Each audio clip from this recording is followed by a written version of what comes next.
Well, how did you wake up this morning? Did you wake up feeling good, or did you wake up feeling good? Oh, wow. That was pretty rousing. Yeah, I mean, better than I thought it'd be. So there are some days, though, when we wake up and we're not really feeling so Christmassy or so excited for the day.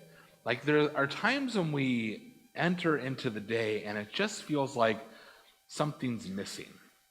And if it were just like one day, that would be a thing all by itself. But it's not just one day. We go through these periods of time where it feels like something's broken. It feels like something's missing. And sometimes we can't even really put our finger on it, but other times we know. Like, we look at the entirety of our life and we're like, this has been missing from my life for as long as I can remember. Like, man, if I just had someone that could help give me some direction for my life, I'd be doing so much better.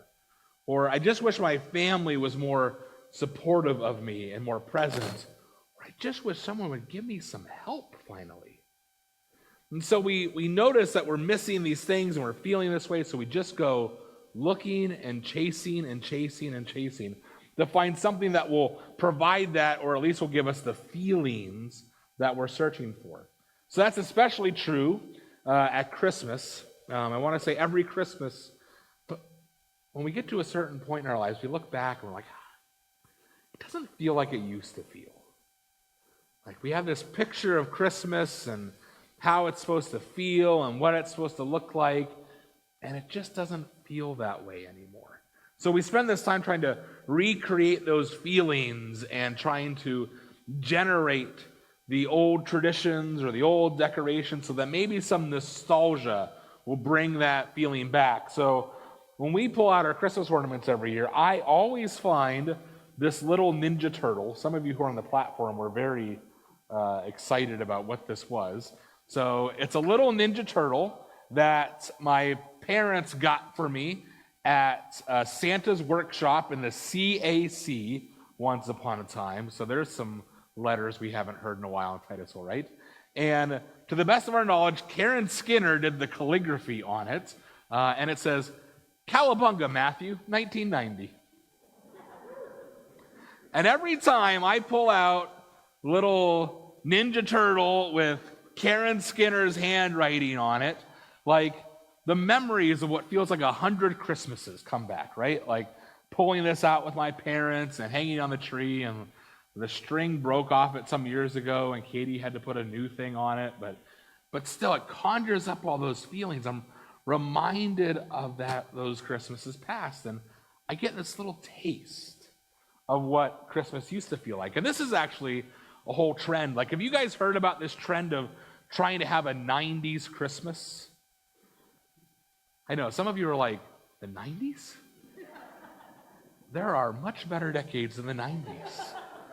But this is a thing where you pull out the more extravagant or elaborate decorations again that have a little too much something to them, a little too much glitter, a little too much robotic Santa Clauses that say ho, ho, ho when you walk by them. And this kind of stuff. We do this just to try to capture what's missing for us. And for a moment, we chuckle and we hold the Ninja Turtle in our hands, and we say, I remember that.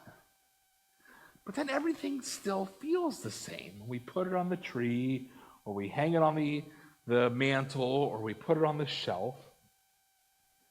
Like, it all just kind of goes back there. And if it were just a one-day thing, or if it were just a Christmas season thing, that would be a problem we could deal with. But, man, it permeates other areas of our life also, where it feels like something's missing, something we don't have.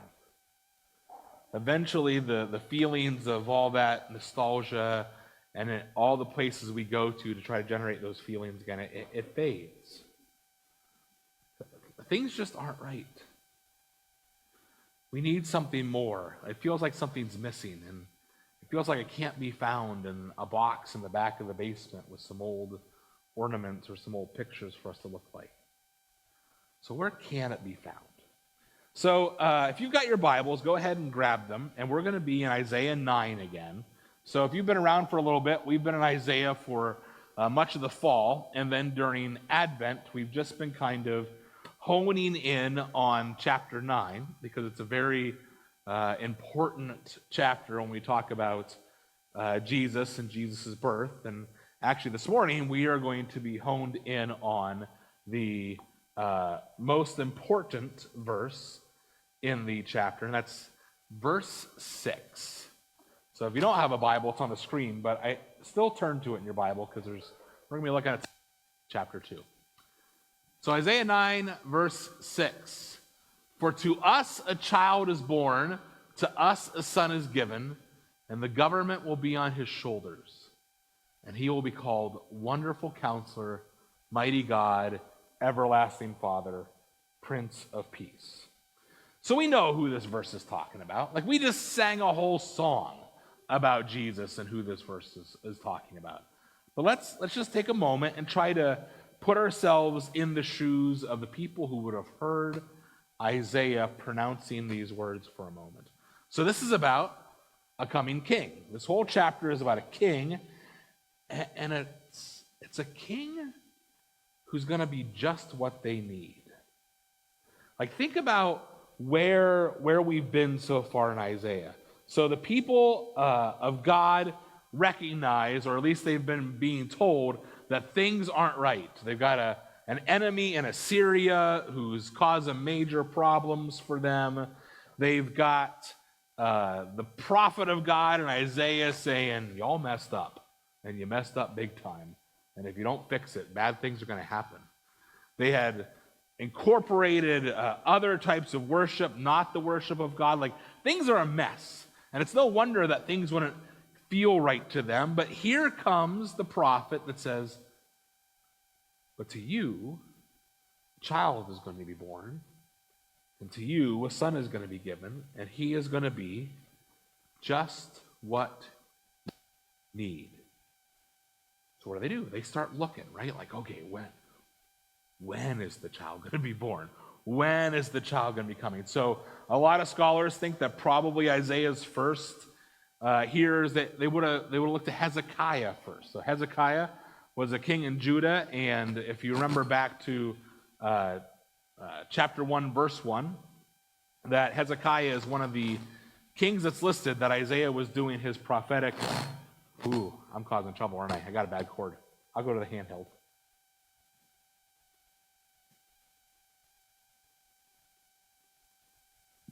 Because it would be a shame if I just stood still, wouldn't it? So they would have first looked to Hezekiah. And so, again, Hezekiah is in 1:1. It's one of the kings that Isaiah would have been doing his prophetic ministry to. And he was born the son of King Ahaz. So that seems pretty obvious to them, right? Like, oh, the king just had a son. A child is born, a son is given. It must be Hezekiah.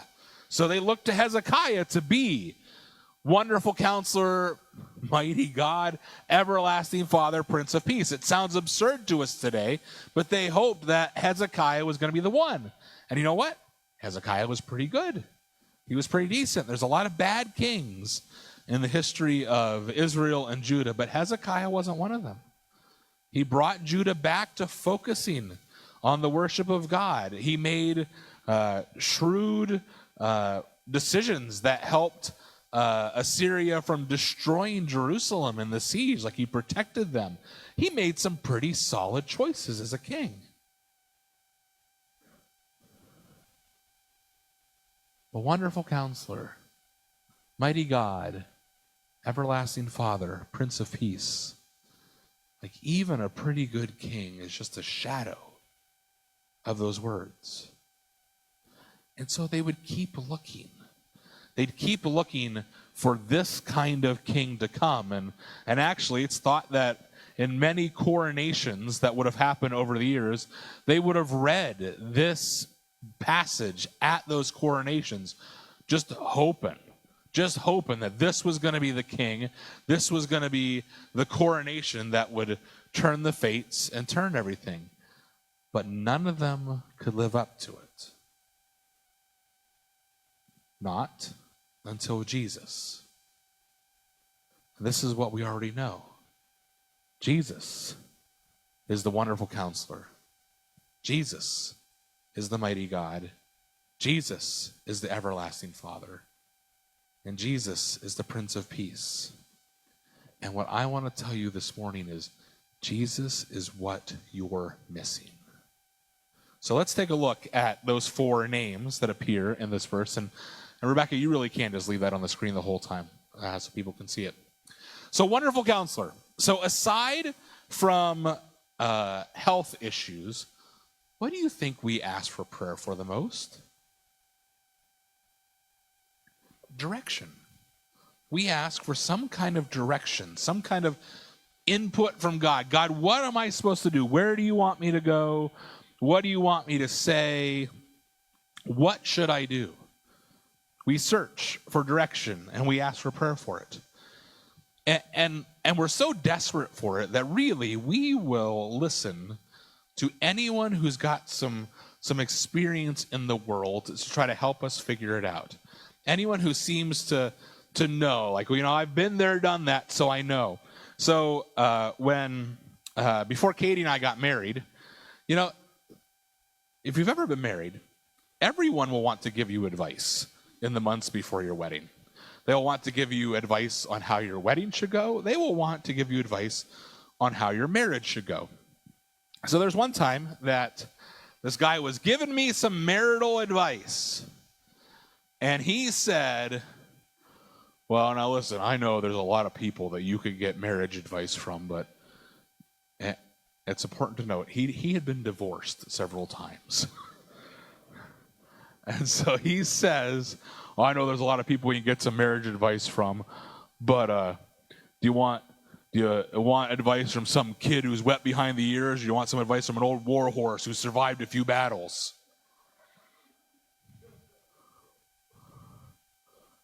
Okay. It makes you curious, at least, what he's going to say next, right? So I was curious, and there were some good things he said. But wonderful counselor isn't one of the names I would have thought of based on what he said. Like, wow, you should go see so-and-so. He's such a wonderful counselor.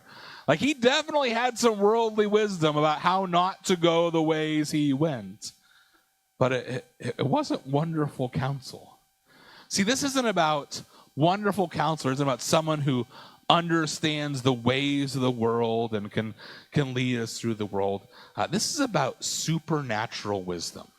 That might be your second blank on your insert. Supernatural wisdom. It's about a wisdom that isn't informed by the world, but it's about a wisdom that informs the world. It's wisdom that tells the world how it operates. It's different than what we hear from other people. It's wisdom that cuts past all that surface level stuff, all that stuff that's just kind of, the things we do pick up from our experience in the world, and it actually gets to the heart of the matter. So we know this, like when Jesus is teaching, over and over again, the Gospels tell us that people were astonished by the words that he was saying. They were surprised by the authority by which he taught, because he was bringing a wisdom that wasn't informed by the world. He was informing the world what wisdom really was. That's what Jesus was bringing. He wasn't helping them think better. He was changing the entire way they thought about everything. See, Jesus' wisdom is transformative. It changes us, and it changes the way we see the world. His wisdom helps us see the world through God's eyes, so that we're no longer looking to see what's best or what's easiest for us or what's going to cause the least amount of damage. This is wisdom that points us towards greater purpose. This is wisdom that points us towards higher aims, different priorities. That's the kind of wisdom I want. Like when I'm looking for direction, I don't want the YouTube version of wisdom. I don't want the Facebook meme version of wisdom. I want something deeper. I want something that cuts to the chase and gets to the heart of the matter. Do you need that kind of wisdom? Do you wish you had a wonderful counselor in your life?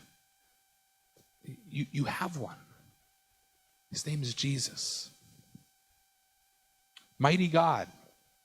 So the Hebrew word here for mighty is really interesting. So it's the word Gabor, which is kind of funny to say. So in other places in the Old Testament, it's translated different ways. Like sometimes it's an adjective and it's translated mighty, as we see it here. But other times it's used as a noun. And when it's used as a noun, it's often translated as warrior or hunter. So that's kind of interesting.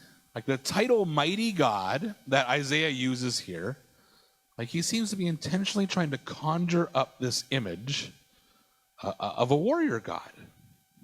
Now that has to be considered in the context that you have it. So I really do hope you have Isaiah 9 open, because the reason why he's the warrior God, or because he's the warrior God, I should say, is what we read in verse 5. So in verse 5, we read that every warrior's boot and every garment that's soaked in blood, the blood of battle, is destined for the fire. Like it's for burning. Well, why? For to us a child is born. To us a son is given. And the government will be on his shoulders, and he will be called Mighty God. We're not the ones doing the fighting. It's the mighty God who does the fighting for us.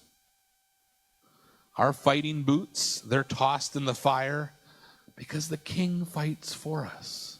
And that alone is a startling revelation, because kings usually sit back and send out the foot soldiers, right? Like, if this were to be another kind of king in another kind of setting, the king would be sitting back on his throne, and we would be the foot soldiers who'd be running out with those boots and those garments soaked in blood doing the fighting. But that's not what this king is. This king steps in front of us, says, I will fight for you. See, Jesus does the fighting. And he doesn't do it with a sword. He doesn't do it with an army. He doesn't do it with a catapult. He does it with a cross. The king goes and does his battle through sacrifice. And it's because of that sacrifice that we know the mighty God, he's already won the whole war. The mighty warrior God is already the victor. He's already won. Friends, haven't you grown weary of the fighting? Haven't you grown tired of the struggle? Do your warrior boots fit a little too tight? Are you tired of wearing the garments that are soaked in blood from all the battles that you fought? Do you wish someone would fight for you? Someone will. It's the mighty God. You have him in Jesus. Everlasting Father. So this one's startling too, because this is what kings do. Kings rule over people. They create laws. They create policies. If they're a good king, they might actually care about the people, and they're focused on protecting the people. But you don't have a relationship with a king. You don't be like, oh yeah, the king's my buddy, and he told me last week, blah, blah. No, that's not the way it works with a king. A king's on a throne, and a king sends things down to us. But this king is called Everlasting Father, and Father is a relational term. Like, that's about having an actual relationship with the king. And so that's the heart of the Christmas story. The King Jesus steps down from his throne to come face to face with us. Face to face with us. He doesn't sit back on some faraway throne, some lofty place, throwing down his rulings, carrying out his duties. He comes down into the mess of this world so that we can have a relationship with him. And I know that for some of us, thinking of God as a father, that can be a struggle. It can be a struggle because maybe our father, our earthly father here, wasn't what we really needed him to be. Maybe he didn't love us the way that we should have been loved. Maybe he wasn't present and available to us, or maybe he was altogether absent. So we didn't have him. So we can think about calling God Father, like, I don't know. That doesn't feel right to me. Friends, I want to tell you that if your earthly father failed you, then it's the desire of God, it's the desire of Jesus to be a father for you in a better way, in a different way. When God invites you to call him Father, it's because he wants to have a true and real relationship with you, a fatherly relationship like you haven't had before. I mean, one that goes beyond even what the best earthly fathers could provide for you. He wants to have that with you because he won't leave you. This is where this everlasting word comes from. Not only does he invite us to call him Father, but he's saying, I am the everlasting Father. If Father is about a relationship, then everlasting is a promise. Everlasting is him saying, I will be your Father, and I will never leave you nor forsake you. Every other father figure you've ever had in your life might not have been up to snuff. They might have abandoned you. They might have walked away from you. They might have hurt you. You might not have ever known them, but that will not be me. I will be your Father forever. Everlasting Father. Jesus will not abandon you. Have you felt that?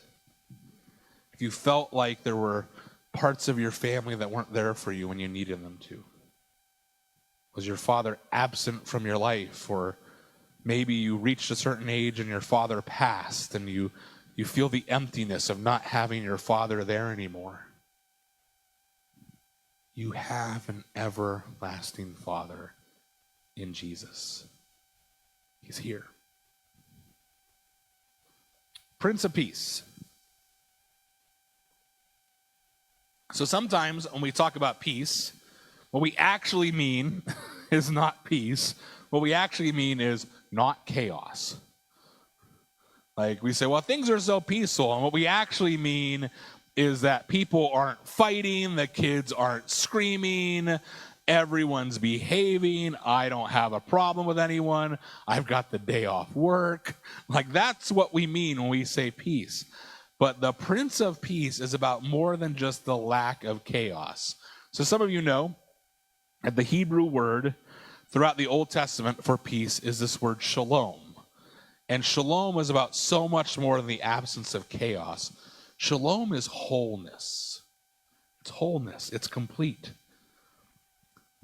It's like saying there is peace because everything is whole and complete. There might be utter chaos around us, but there's wholeness here. There's wholeness here inside us. And we experience that deep peace and shalom because we are whole. So the king isn't known as the Prince of Peace because, he's blocked out some time off for you today, or he's kept all the cranky people away, and you don't have to deal with them today. He creates a kingdom where there isn't a need for any fighting anymore because the citizens of that kingdom are whole and complete. Friends, we become whole when we allow Jesus to change our lives. Sometimes the chaos that we experience is because we're withholding from him. He wants to bring healing. When we look at the Gospels and we see Jesus' healings, we focus a lot on the ailment that is healed, the blindness that's turn back to sight, the lameness that's given strength again, the sickness that is gone, all that kind of stuff. But I'm saying Jesus' healing brings something more than just the ailment going away, because it addresses the deeper sickness that rests in our hearts and minds. So sometimes we experience chaos because we haven't allowed the Prince of Peace to have sway in every area of our life. When we do, when we allow Jesus to make us whole, that's when we experience that deep peace. That's when we experience that shalom. It's when we feel Jesus in the depths of us. So let me ask you, do you need peace? Do you recognize that there are parts of your life that are broken and out of sorts, and you've just been kind of hoping that they would heal on their own? I'm telling you, the Prince of Peace wants to bring that kind of wholeness and healing to your life. You have someone who will bring it to you. You have him in Jesus.